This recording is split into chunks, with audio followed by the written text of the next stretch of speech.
Welcome back to the Fixed Ops Roundtable. I'm Sarah Vantine here with Ted Ings, and today a very special topic that's on the minds of a lot of dealers in our industry: AI and what might be limiting dealers and OEMs.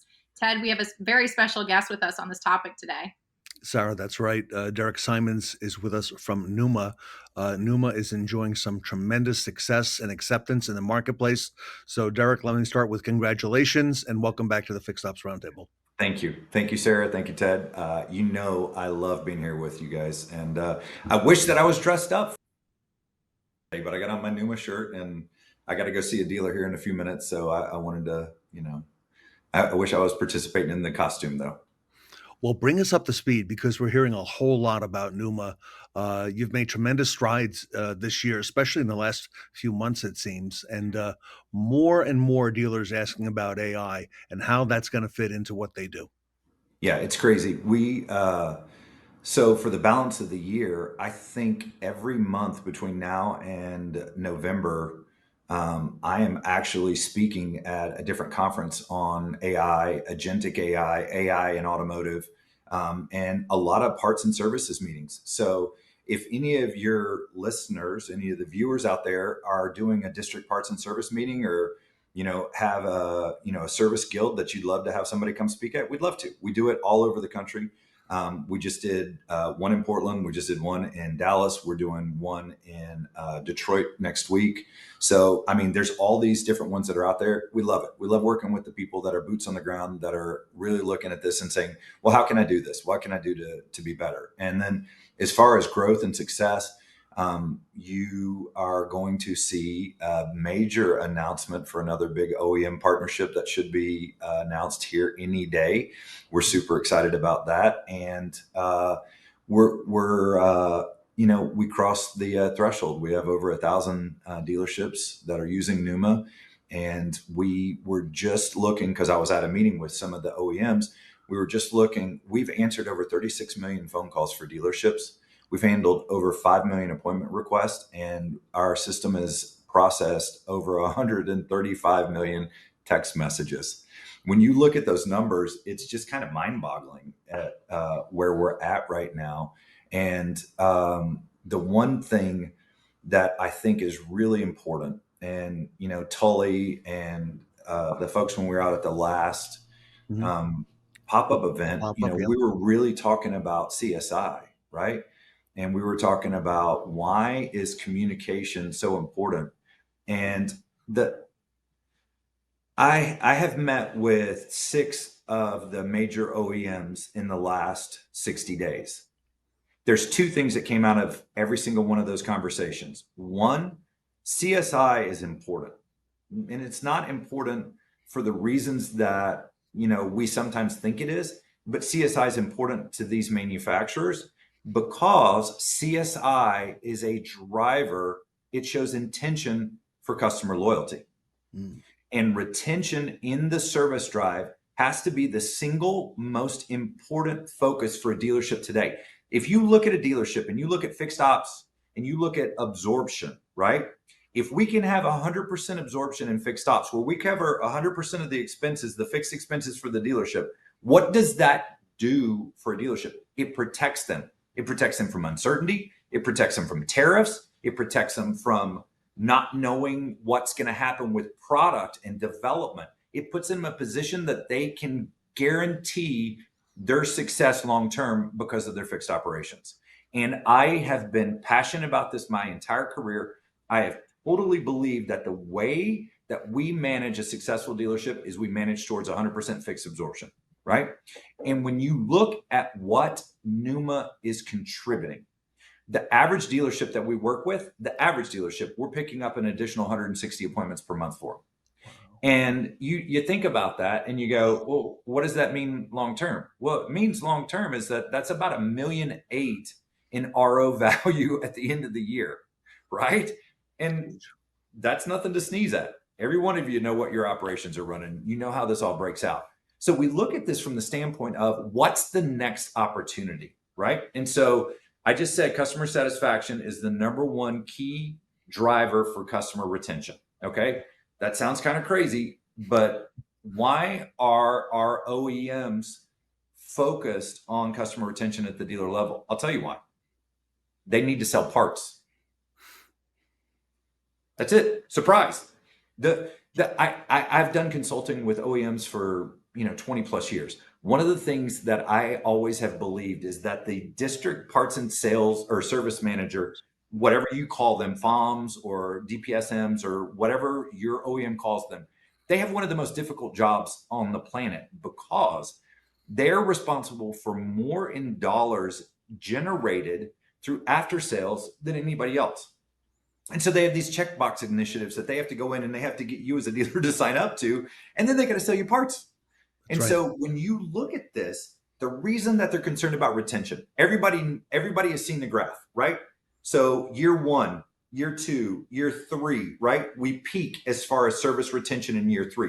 One of the top import OEMs, when I was looking at this graph with them, they're at about 80% retention between year 2 and 3. What happens after year 3? Retention goes down. Retention goes down and we start losing customers. And here's the challenge. I've said this before. I've even said it before on one of your events. We live in a microwave popcorn generation. We live in an Amazon generation. I need something. I don't have time to go to the store. I click Amazon. I've got Prime. It's delivered tomorrow, right? I don't have to think about it. I have handled that task. Whatever I just ordered is getting delivered to my house tomorrow. Did I pay a little bit more? Maybe, but I don't have to think about it. And it frees me up to be focused on what else I need to do. Here's what happens. When a customer calls your dealership for a maintenance issue, okay, are they excited that they need to call your dealership to schedule an appointment for brakes? Hell no. Like, they don't want to spend the money. They've got a 30,000 mile service coming up. They're like, oh my gosh, how much is this going to cost me? They're worried about it. They're worried about the transparency. They're worried about making the wrong decision, right? And when you don't respond to that customer in a timely fashion, guess what they do? They defect. And that's the point where we start to see the defection. And why do OEMs push tire sales? Why? Do you know why, Ted, that tire sales are so important to OEMs? Do you know why? Oh, yes, because everything is associated with the tire. And when the tire needs to be replaced, that's when they start looking somewhere else outside of the dealership. That's exactly right. The stat is mind-boggling. 83% of people will purchase tires from the first person that tells them they need it. 83%. If we lose them to get the tires done somewhere else, what happens? That car goes on the rack there. They give them free rotations. So every 5,000 or 10,000 miles, you can come back and get a free rotation. Why do they want to do that? They want to take the tires off. Why? Because then they've got maintenance. Now I'm selling brakes. Now I'm selling suspension. Now I'm selling alignments. I'm selling the stuff that we need to be selling. If we lose those customers, we lose them. They're gone. And so when we look at this, the reason we're having success and the reason that we're driving retention rates at dealerships is that our AI doesn't sleep on an appointment. It's not going to wait to tomorrow to call them back. It's going to handle it immediately. And if we can't book it, and this is the thing that is the most important to me, we believe 100% that a human needs to be in the loop. I've got some stats that are mind-boggling right now. We were just talking beforehand. I'm not going to say the group, but we just signed up a very large group that is privately held, very large group. And we've been tracking the stats. Right now, 84.1%, this ain't a made up stat, this is a real number, 84.1% of the calls that ring in to Numa for an appointment are either auto-magically booked by our AI or a human is tagged in at the dealership if it's a complex appointment. 84.1% of all the calls are confirmed appointments in their DMS. 84.1%. There's no product on the planet that combines the human and the AI the way that we do. And that's why we're having the success. That's really what's important to us, is that we talk about, you've heard me say this, I don't want to replace people. I want to empower people. Now, there are some dealerships that are going to make personnel decisions because you can do more with less when you have AI implemented properly, but we don't go in saying get rid of your BDC. Look, the reality is this is a human to human business. This is absolutely human to human. What we want to do is empower those people so that they can spend more time belly to belly with the customer, which is the human to human part. So when we look at this and I hear the things that the OEMs are talking about, I cannot overemphasize this. Pay attention to your customer satisfaction, your CSI, because that's ultimately going to be your leading indicator for retention. If you have a crappy CSI from a customer, what's the likelihood they're going to come back for their next oil change? Mm, mm, mm. They're not. Not too They're good. defecting. Yep. They're defecting. Like 80% or something ridiculous of customers have said they've left a dealership over communication. And if you think about that, you're like, oh crap, how do we deal with that? We launched another big group, and the partner texted me the other night, and he said, I've never implemented a system that has been this widely well received. He said, I've never put anything into the dealership where I didn't have somebody coming up telling me to get rid of it. They literally are thanking me for this and telling them we uh, have made their job so much easier. And the reason that this is happening is because with the AI, you guys haven't seen the new stuff that our AI is doing. Agentic AI is this buzzword, Yes. buzz phrase that gets thrown around a ton. Agentic AI simply means that it's an AI that has been trained to do a job, but it has flexibility about how it does that job. Okay. So here's point A, here's point Z.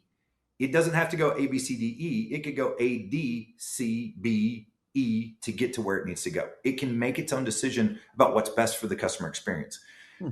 Our AI, our agentic AI, is part of the reason that we have that 84.1% confirmed booking in the DMS for that group I was just talking about. It's also the reason that we're having so much success. Right now, every single bit of communication that comes through the dealership into the service operations goes through the AI. The AI actually is going into the conversations. It's looking at the repair order. It's looking at the last 24 hours of communication, and it's building a task list of things that need to be done to take care of this customer. And guess what it does? It either does it automatically or it tags in a human and says, you need to call him and do X. It is already built on their screen. So Hmm. literally, Oh, advisors are going to their dashboard in Numa and to do their status updates, it's already there. They don't have to do anything through it. They click and they go, write it for me. Car yeah. will be ready at 2. And it crafts the message, perfect grammar, perfect spelling, perfect punctuation. It ain't in all caps, so it's not screaming at the customer. And it allows them with literally 2 clicks to click, click, and update that customer, and they're done. I literally had a service advisor that told me I will never write my own message again to a customer Wow. because the AI is building the direction that they need to go. And it's just saying simply click the button. And so having that and having that communication, we launched a Toyota dealer, and Toyota dealer CSI is out of a 5, right? And so when we launched, store's doing pretty decent. They're at a 4.39. 2 weeks later, they're at a 4.49. Hmm. 2 weeks after that, they're at a 4.55. They're going to be at 4.6 within Hmm. 60 days, and that's great. And that's like 4.5 is where you want to be. 4.6 is great. And so we're seeing not only increases in CSI, but because of the way that the AI is incorporated into the process and into the follow-up, we're seeing significantly more people that are willing to go to a public review site and leave a review. Google, Facebook, Dealer Rater, whatever you're using at your store. Now, obviously, we highly recommend using Google, but we actually will work through with the customers. And because it's in the same communication channel that they've already been communicating with the advisors, they're much more willing to do it because it feels like it's coming from your advisor. And Fascinating. so it's not a random text from a different text number. You know what I mean? It's literally from the same text I was just engaging with the advisor, which, by the way, is the number for the dealership. Hmm. So it's just the seamlessness of the communication that is pulling it all together. So anyway, I'm babbling about a lot of things, but I want to talk about this from the standpoint that even if you're not using an AI platform for your communication, your follow up, even if you're not using it for your appointments, there's 2 things that I'm going to challenge every single dealer that's watching this, every single service manager that's watching this. You need to track the inbound calls for appointments, how many of them talk to a human, and what percentage of those got scheduled? Hey, The hey, biggest Derek, while thing. you're on that topic, Yes. we just did a panel with you mentioned Tully earlier. We did a panel with Tully, and we had a number of service managers. And a common thing that you and I and Sarah have seen for years is the booking for appointments in the service department.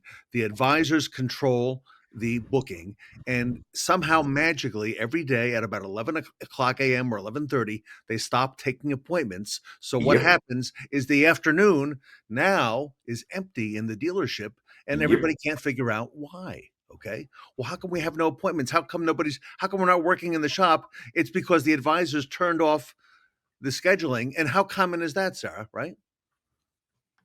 Incredibly common, Ted, and it sounds like Numa is a big fix to some of those challenges and other changes that are on the horizon for the customer experience. So, you know what's interesting about this? One of the challenges with a lot of the online schedulers Yes. is that they schedule for advisor availability, Mhm. not shop availability, Mhm. right? And so when you look at this and you're actually trying to maximize the efficiency of a shop, you can't do that with an online scheduler that's saying, well, we can do 14 appointments for X advisor today, and he's already got 8 booked, so I can only do 6 more appointments. Like, that's not the reality of the shop. That's got nothing to do with the shop. So it's this huge disconnect there that an experienced manager needs to be overseeing on a continual basis in regards to that. And there, I don't care how you schedule an appointment. A certain percentage of people don't show up, right? We're going to have a No 15% shows. fallout. Yeah. So if you only schedule to 100% advisor Mhm. availability, that means that you've got 15% that are basically guaranteed not to show up that day. And then you might have some walk-ins that maybe will offset that, but you're never going to maximize what's going on in your shop.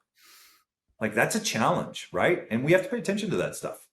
That's a big challenge. And we're really pushing on the idea of loading the shop based on technician availability, not advisor availability. Like, this is something that is coming from us that's going to be, I think, kind of a game changer, because if we want to be at 100% fixed absorption, then we have to manage to, 102, 103% shop efficiency at a minimum, right? Like, that's where we have to get to. And so how do we do that? We do that by managing what's going on with the technicians. So that's a little peek into the future, Ted, Sarah. That's a little peek into the future about what's coming down the pipe. Derek, dealers love what you're doing. Okay. It's obvious in the numbers. You're over that 1,000 mark now. Mhm. You're into a lot of dealers significantly and making great Yeah. strides for them. And I can imagine what the rest of the year looks like for you. And then next year, how are you going to top what you're doing this year? But I I mean, don't know. you're I moving don't ahead very know. quickly, and it's obvious to everybody. So Yeah, we are, and we're growing. And one of the things that I absolutely love about the company that I work for is that we're truly a product-led company. The One of the challenges in this industry is oftentimes you'll see a software product that's pretty decent, and then they'll get bought by one of these aggregator firms, right? Mhm. Like a private equity firm might buy them, and when that happens, the private equity guys, their mandate is to get as much profit out of the acquisition as they possibly can. So what do? They stifle innovation by getting rid of the expensive programmers that they have. Mhm. We are very well funded, and we are very committed to being a product driven company, so much that today we have more developers on staff than we do every other role in the company, Wow. including HR and back office. We had, at the beginning of last year, at the beginning of 24, we had 12 developers. We had 24 in the middle of the year. We had doubled. We thought we were killing it. Then we had 50 by the end of the year. We're hiring another 25 that have been in process. We'll have 10 that are starting now and another 15 that'll start by September. We're going to have 75 AI machine learning developers working full time on our product, because we know that AI is evolving at such a rate that what we can do with the product is evolving as well. One of the things that you've heard me talk about in the past is that Numa can communicate in over 100 different languages, right? So we can do Mandarin Chinese, we can do, Polish, English. Somebody asked me if we did Gaelic one day, and I was like, that's the Irish language, right? Isn't it? And he's like, yeah. And I go, well, here, text me in Gaelic and let's see. And he did, and it did Gaelic. And he's like, oh my God, that's amazing. So that's a weird thing. But here's something else that we just found out. Do you know what else Numa speaks? Technician. So when you look at the notes that you get from a technician, Yes. you have to then decipher that and then figure out how to communicate that to a customer in a way that allows you to upsell the job, correct? Well, guess what happens now? The technician's notes go into Numa. When Numa does write it for me, it then processes that into basic English language or whatever language they're communicating in, and allows you to take a technician's paragraph with the TSB and the part and the readings and all of the things and convert that into how do I upsell this to a customer? Wow. And that's game changing because most of our advisors don't have the background that a technician does today, right? They didn't, it didn't like in the old days where somebody grew up as a technician and then all of a sudden now they're a service advisor. We're hiring people that have never, ever turned a wrench to be service advisors. And we're asking them to explain complex technical details to somebody to get them to okay the approval, to approve the job. That's hard. And so Numa is taking that responsibility on itself and is converting those technician notes into consumable, basic, easy to sell information. And our advisors are going nuts over this.